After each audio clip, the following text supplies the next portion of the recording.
টাঙ্গাইলে চিরনিদ্রায় শায়িত হলেন কক্সবাজারের ডাকাতের ছুরিকাঘাতে নিহত লেফটেন্যান্ট তানজিম সারোয়ার নির্জন। মঙ্গলবার বিকালে নিজ গ্রামে তাঁকে দাফন করা হয়। তরুণ এই সেনা কর্মকর্তার মৃত্যুতে শোকের ছায়া নেমে এসেছে পুরো এলাকায়। মঙ্গলবার বেলা 3:30টার দিকে লেফটেন্যান্ট তানজিম সারোয়ার নির্জনের মরদেহ হেলিকপ্টারে পৌঁছে নিজ জেলা টাঙ্গাইলে। এরপর নেওয়া হয় তার বাড়ি বেদকা গ্রামে। ছেলের নিথর দেহ দেখে কান্নায় ভেঙে পড়েন বাবা মা। শোকের ছায়া নেমে আসে পুরো এলাকায়। ওর সঙ্গে সিনিয়র অফিসাররা ছিলেন, হয়তোবা তারা ওকে ইনস্ট্রাকশন দিছে যে তুমি আগে যাও বা তুমি তাকে ধরো বা এই টাইপের। তা নইলে কারো ইনস্ট্রাকশন ছাড়া ও কেন একা আগে যাবে? আর সিনিয়র যারা, সে তো অভিজ্ঞ, সে তো জানে যে আমার এখানে গেলে বিপদ।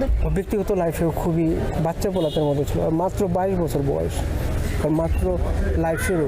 ও 13 তারিখে কমান্ডো ট্রেনিংয়ে যাওয়ার কথা, ডিসেম্বরে ক্যাপ্টেন হওয়ার কথা। দোষীদের সর্বোচ্চ শাস্তির দাবি জানিয়েছেন নির্জনের বাবা মা। আল্লাহ, আমার ছেলেরা এত ভালো ছেলে ছিল, আমার এত কষ্ট করে মানুষ করছিলাম, আমার একটা মাত্র ছেলে। আমার তো আম্মু কি অপারেশনে যাব, আমি কেন বাবা দেখে শুনে জি আম্মু দোয়া কইর, এই আব্বু কোনে আমি আব্বু নামাজে গেছে। ছেলের সুষ্ঠু বিচার চাই।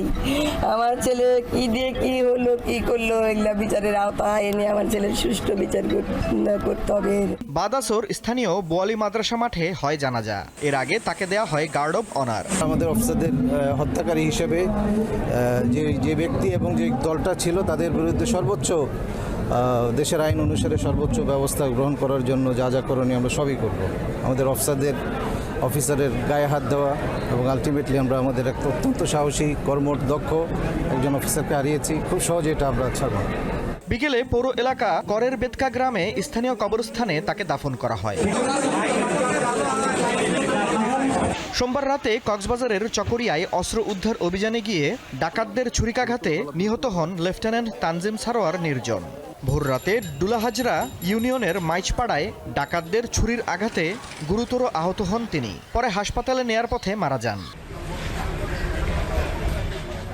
দীপ্ত বার্তা কক্ষ।